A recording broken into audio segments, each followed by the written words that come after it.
President Donald Trump urged Prime Minister Shinzo Abe to purchase U.S. military equipment to create jobs in America after telling business leaders that Japan had an unfair advantage on trade. In a joint press briefing with Abe in Tokyo on Monday, Trump hailed the U.S.-Japan alliance even as he called for a reduction in the trade gap between the countries. Trump reeled off several possibilities, including missile defense systems, missiles and F-35 fighter jets. Trump and Abe at a news conference on November 6. One of the things I think is very important is the Prime Minister is going to be purchasing massive amounts of military equipment, as he should, Trump said. It's a lot of jobs for us and a lot of safety for Japan. Trump is on the first stop of a five-nation swing through Asia where he plans to push his message of fair trade and freedom in the region backed by a strong U.S. military presence. The U.S.'s $69 billion trade deficit with Japan is its second highest behind only China, fueled largely by American imports of cars and electronics. Despite Trump's criticisms on trade and military equipment, no new major deals or policies were announced on his stop in Japan.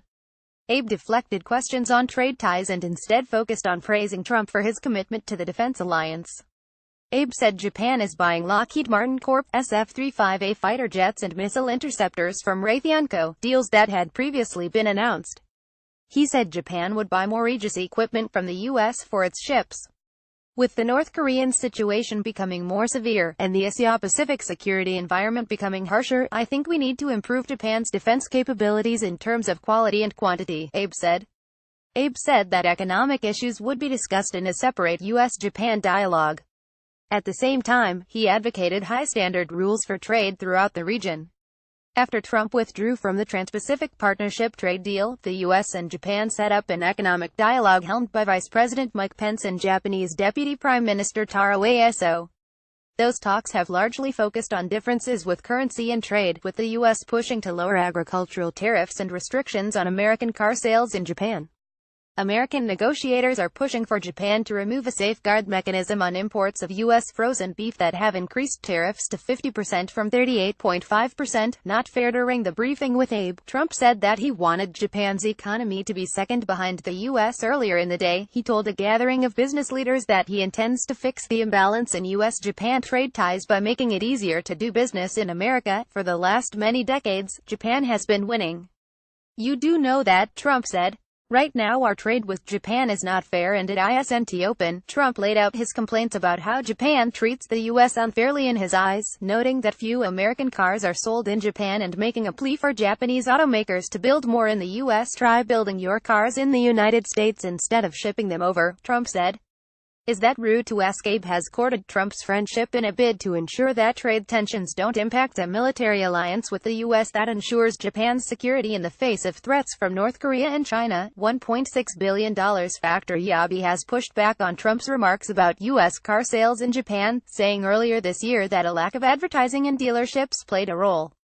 He has also emphasized how Japanese companies are creating jobs in the U.S. Japan's biggest auto trade association says that 75% of Japanese brand vehicles sold in the U.S. are built in North America. Toyota Motor Corp. And Mazda Motor Corp. Are pressing for an incentive package of at least $1 billion from U.S. states trying to land their planned $1.6 billion joint car factory. The shared factory the Japanese automakers plan to open in 2021 is the only new auto assembly plant to be announced since Trump became president. Toyota spokeswoman Akiko Kita declined to comment on Trump's speech. White House officials say they're eager to recruit more Japanese companies to hire American workers. Japanese companies currently employ around 850,000 U.S. workers, a number Trump is hoping to grow with automakers like Toyota and Honda Motor Co. already having sizable plants in the U.S. TPP hurdle. That effort may be hampered by Trump's decision on entering office to withdraw from the TPP, a 12-nation free trade agreement.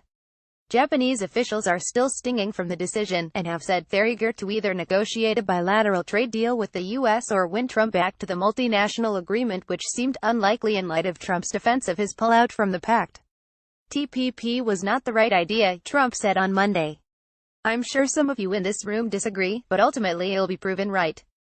Trump said he envisions easing trade restrictions in another way, outside the TPP framework, but offered few details beyond saying that he personally had the power to speed business deals that had been hung up in the past.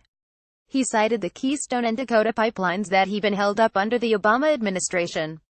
In my first week, I approved both, Trump said. Trump also took credit for recent record stock market highs and in addition 2 million workers in the workforce, saying I've reduced regulations terrifically if I do say so myself, with assistance by James Miger and Kevin Buckland.